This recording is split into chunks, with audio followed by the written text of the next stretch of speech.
British literature. बहुत student का message आ रहा था, सर इसका सॉल्व पेपर ले आओ। तो बच्चों आपके लिए लेटेस्ट सॉल्व पेपर लेके आओ, लेकिन बाकी 5 साल के पेपर तो आपको टीम को ही कांटेक्ट करके लेने पड़ेंगे। तो चलिए आंसर देखते हैं कि कैसे प्रेजेंट करना है, किस वे में प्रेजेंट करना है, ताकि मार्क्स अच्छे नहीं बहुत अच्छे आए। ठीक है, चलिए स्टार्ट करते हैं। सर ये लेटेस्ट पेपर है? अरे हाँ बच्चे, बीए जनरल का पेपर है, ब्रिटिश लिटरेचर का पेपर है, 3 आवर्स का, मैक्सिमम 100 है। आपको 4 क्वेश्चंस के आंसर करने हैं, 150 वर्ड्स। इट्स ओवर राइटिंग मत करना, जैसे बता रहा हूं वैसे लिखना। कैसे इंट्रोडक्शन देंगे, कॉन्टेक्स्ट देंगे, किस वे में मैं कंक्लूड करता हूं, आपको सब दिखाता हूं। अब आएंगे मार्क्स। ये पढ़ लीजिए 4 मार्क्स का 150 वर्ड्स, ध्यान रखेंगे। ये जो लाइंस है ना, ये रिवील करती है inner conflict as he reflects seriously on his desire to commit murder.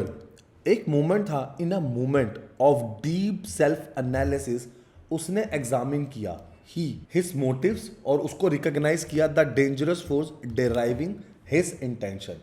तो ये जो स्पीच है ना ऊपर, ये शो करती है awareness of right and wrong before he chooses the tragic path. अब आते हैं कॉन्टेक्स्ट ऑफ थॉट पे। Macbeth pauses to judge his plan calmly. He realizes no one is forcing him. His concise still speaks clearly. He understands कि उसके action की क्या gravity है, the gravity of his action. Lack of moral reason. Author admit he has no just cause. The king has trusted and rewarded him. कोई personal injury नहीं थी to avenge. Loyalty and duty oppose the crime. Again loyalty and duty oppose the crime. Vaulting ambition, ambition जो था it is the only motive जो उसको push कर रहा था। ये एक्सेसिव था and reckless, it urges him to overreach और it ignore the consequences. Conclusion करते हैं। The metaphor wants that blind ambition leads to loss and ruin, फोरशैडोइंग the tragic downfall. मैंने इसको कंक्लूड किया एक लाइन में। एग्जामिनर को अब मजा आएगा। स्टार्टिंग करी थी, ये देख रहे हो कैसे मैंने हेडिंग्स दिया, आप भी दे देना बच्चे। Lack of moral reasons, context of thought और उसके बारे में इंट्रोडक्शन। पूरे मार्क्स, पूरे मार्क्स इस वे में आते हैं, पूरे मार्क्स। चले सर नेक्स्ट क्वेश्चन भी बिल्कुल। Here is the smell of the blood still, all the perfumes of Arabia will not sweeten this little hand, oh exclamation. बताइए प्लीज। ये जो लाइन थी ना, ये रिफ्लेक्ट करती है deep psychological suffering of lady Macbeth after the crimes have been committed. It is spoken during her sleep walking scene. They reveal how guilt has completely overtaken her mind. What she once dismissed lightly now return with unbearable force. State of mind. अब ध्यान से, अब हम इसके ऊपर लिखेंगे state of mind के ऊपर, symbolism of perfume, expression of honour, फिर हम इसको क्या करेंगे, कंक्लूड करेंगे। ठीक है बच्चों। Lady Macbeth imagine bloods on her hand, the smell of blood represent guilt that can not be erased, her sense are overwhelmed by memory and fear, sleep exposes her hidden torment. The mention of perfume carries strong meaning. Perfume symbolizes purity and cleansing. Even the richest fragrance cannot remove her guilt. ठीक है ना। Crime has permanently stained her consciousness. अब आते हैं expression of honour में। हर repeated Christ, जो उसके repeated Christ थे, वो उसका मेंटल कोलैप्स दिखा रहे थे। Speech become fragmented, fear replaces a confidence, inner peace is lost. ये जो लाइन थी ना, कंप्लीट रिवर्सल थी किसका, लेडी की character, lady Macbeth's character. Once bold and fearless she is now destroyed by guilt, destroyed by guilt, proving that moral wrongdoings leave lasting psychological scars. Clear है बच्चों? Easy लगा? Sir question एक बार दिखा देंगे? बिल्कुल बच्चे, ये रहा क्वेश्चन 1, ये पहला हो गया, सेकंड हो गया, अब थर्ड करेंगे, फिर फोर्थ, देख रहे हो, फिफ्थ, फिर उसके बाद एनी 4 ऑफ द। हम सब चीज़ों में हम सभी के ऊपर लिखेंगे, हम सभी के ऊपर लिखेंगे। Easy of any of the two following, हम सभी के ऊपर लिखेंगे। मैडिंग, क्राउड, आर्म्स, सबके ऊपर लिखेंगे। चलिए अब आगे क्वेश्चन पढ़ते हैं। You know I have always gone on like that, I mean the noble attitude and thrilling voice, I did it when I was tiny child. To my nurse, she believed in it. I do it before my parents. They believe in it. चलिए introduction देते हैं। ये जो line है ना speakers की, ये एक ऑनेस्ट कॉन्फेशन है about the artificial nature of his behaviour. इसने ओपनली एडमिट किया दैट हिज इंप्रेसिव मैनर और जो उसकी ड्रामेटिक वॉइस थी ना, are not natural qualities but carefully practice habit थी ताकि वो दूसरों को इन्फ्लुएंस कर सके। चलिए, हैबिट ऑफ प्रिटेंस। स्पीकर ने एक्सप्लेन किया that his behaviour began early in life. As a child he used to speech before his nurse. The nurse believed his performance. Early success encouraged repetition. Use of performance. The same behaviour continues in adulthood. उसने adopt किया a noble attitude deliberately. जो उसकी voice थी, it is use to create excitement and authority. People around him accept the performance as genuine. कोई भी solve assignment चाहिए हो, hand written assignment चाहिए हो, गेस्ट पेपर, 5 साल के पेपर, अभी तक सिर्फ 15 बच्चों ने पेपर लिया, ओनली 15 स्टूडेंट्स जिन्होंने हमारे अभी तक सॉल्व पेपर लिए हैं। बच्चों मैं फिर बोल रहा हूँ, 5 साल के ले लो। ये कोई कमेंट नहीं हुआ कि सर 4 साल के भी चलेंगे। बेटा कर लो, 4-5 साल के करके जाओ, ठीक है ना। अच्छे मार्क्स लाने हैं तो ये रहा बच्चे contact number. Effects on other और कंक्लूजन।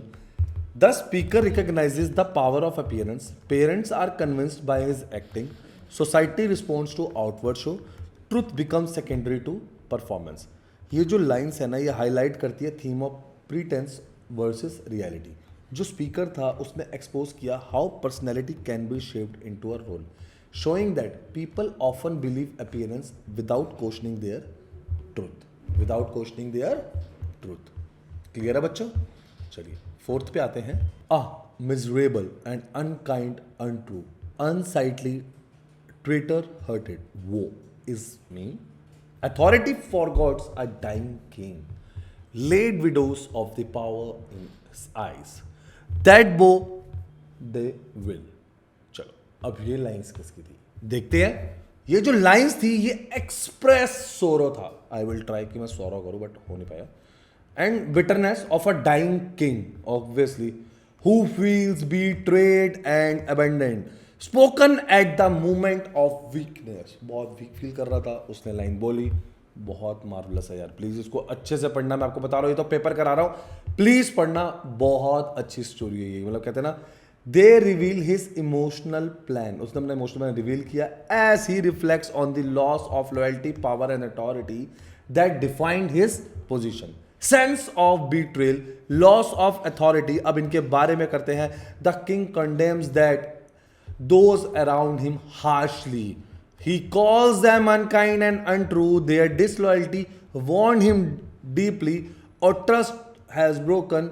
कहाँ पे? Vulnerable moment. Was the most vulnerable moment. ठीक है? ये जो लाइन थी loss of authority, the lines highlight the decline of royal power. Authority fades as death approaches. Respect disappears with weakening strength. Power once commanded obedience through presence alone. Imaginary of decline, फिर emotionally outcry, strong images convey helpless, dying king suggest physically and moral isolation. जो भी loss था of commanding eyes, it show reduced influence, fear and obedience no longer exist. The cry of war is me reflects despair, regret dominates his thoughts, loneliness intensify suffering, tragedy lies in forgotten authority. तो conclusion देखते हैं इसका। ये जो line थी, portray the tragic fall of power and trust, they emphasize that authority without loyalty is fragile, especially in the face of। आगे बढ़ते हैं।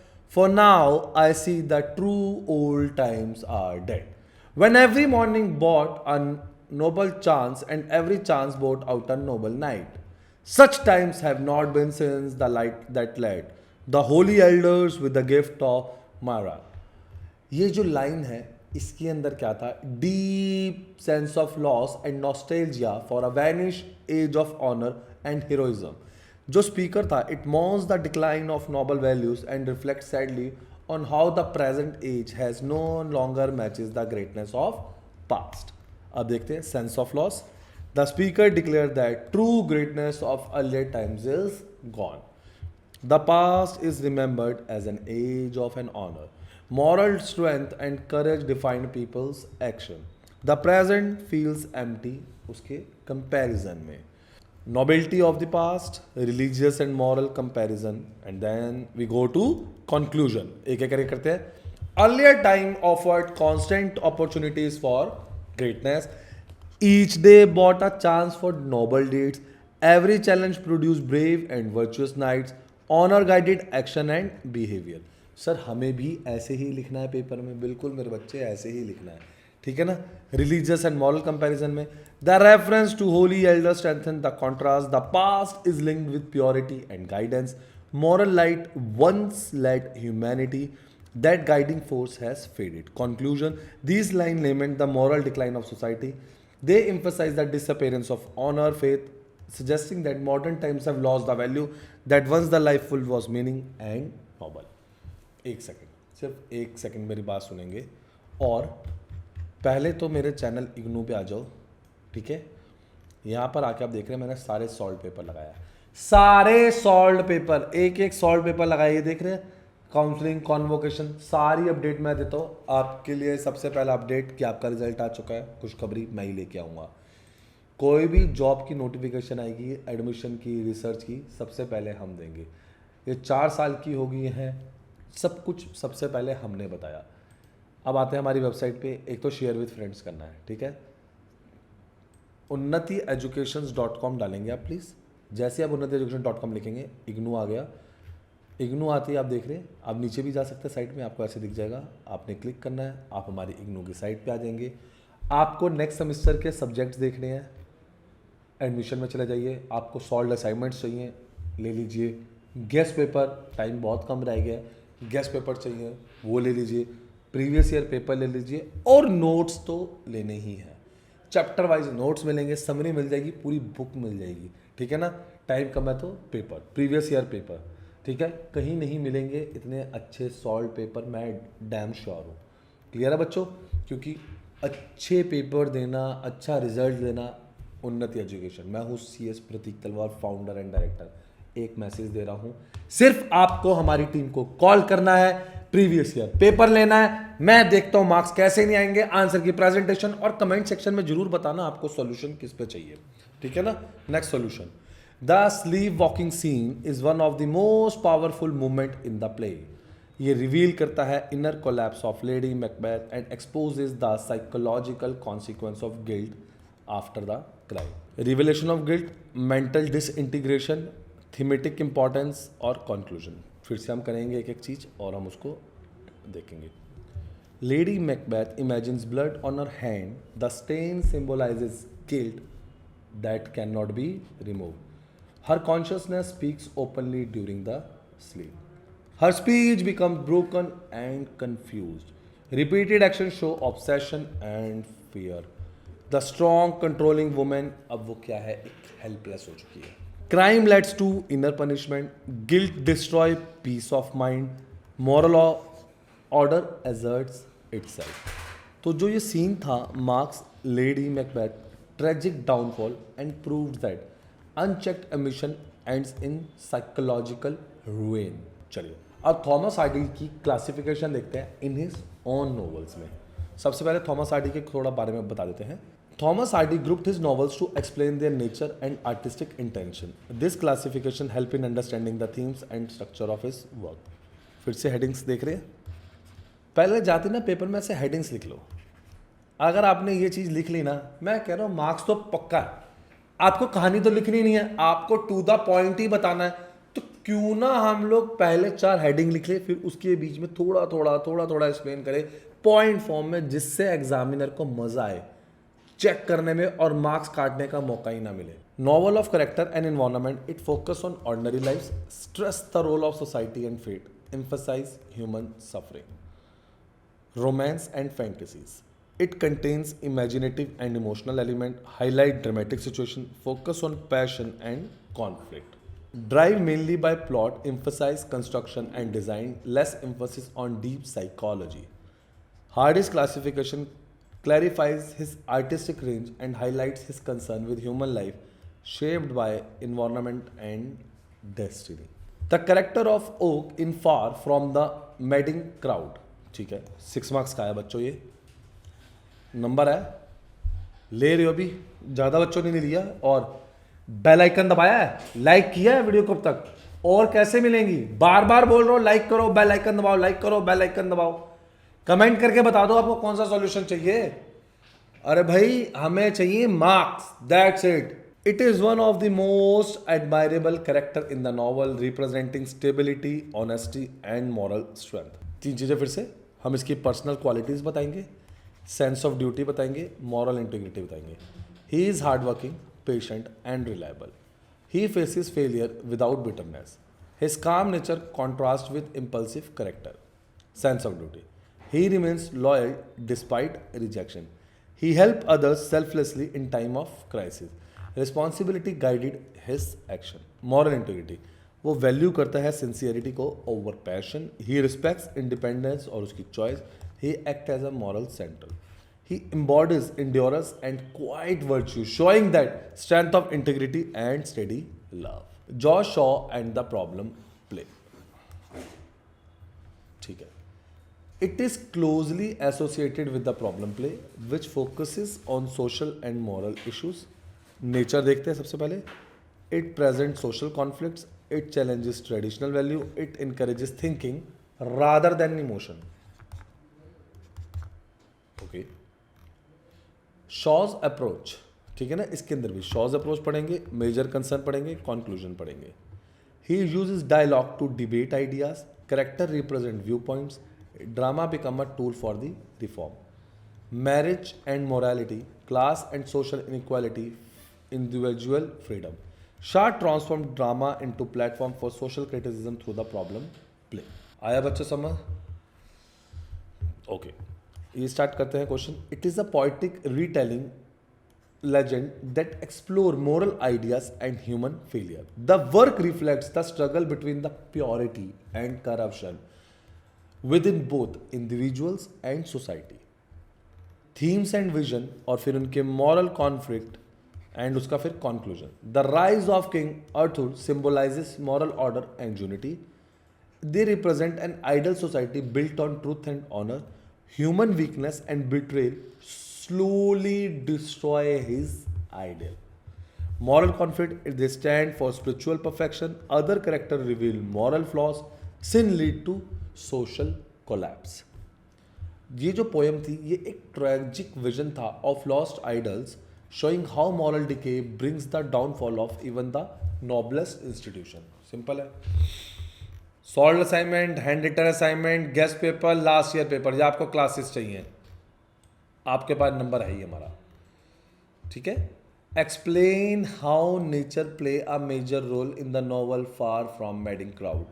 बिल्कुल जी, इंट्रोडक्शन देते हैं फिर से इसका.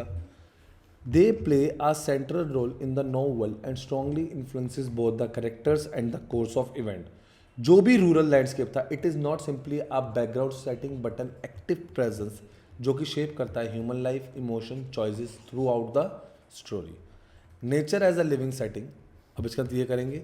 फिर nature and human effort, nature and human reflection. The countryside form the foundation of everyday life, like farming, harvest depend on natural condition. The rhythm of life follows season and weather. Character remain closely connected to the land. Nature directly affects success and failure. Storm and bad weather destroy crops and property. Careful planning and hard works are rewarded.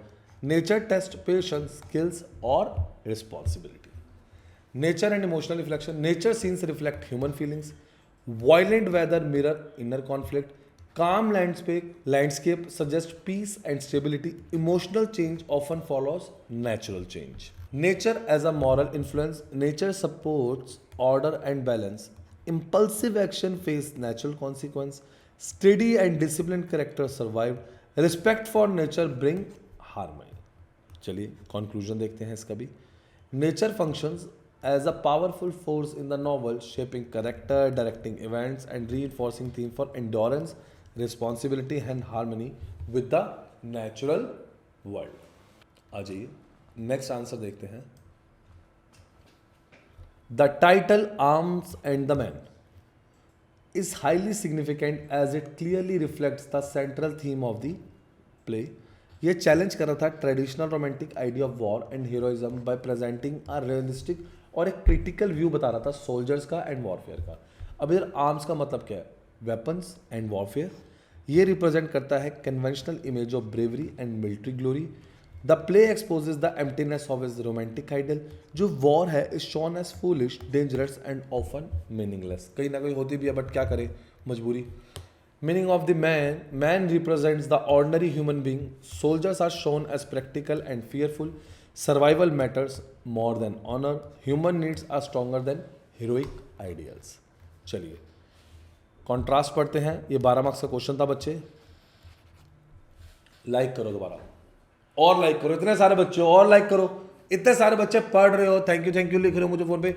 Video को भी तो like करो भैया, subscribe करो. फिर बोल रहा हूँ पेपर भी लो. 4 साल 5 साल टाइम कम है, 3 साल, लेकिन लो मेरे बच्चे. पेपर लोगे तभी काम बनेगा. कमेंट सेक्शन में बताओगे. फ्रेंड्स के साथ शेयर किया अभी तक? नहीं किया, उनका भला नहीं सोचना. शेयरिंग इज केयरिंग नहीं सीखा. Title highlight is contrast. Romantic heroes are replaced by realistic and individuals. Courage is shown as a common sense. Truth defeats false heroism. Anti romantic view of war. War destroy illusion. Glory is replaced by practicality. Humanity is valued over weapons. Thus, title captures the play central idea by opposing false heroism with human reality, making it both meaningful and ironic. तो बच्चों मैंने आपको सारे answer बता दिए हैं. कुछ answer बच गए तो आपको यहाँ पर कांटेक्ट करके मेरी टीम से अभी लेना है. अपने दोस्तों का शेयर करना है, लाइक करना है, सब्सक्राइब करना है. Thank you.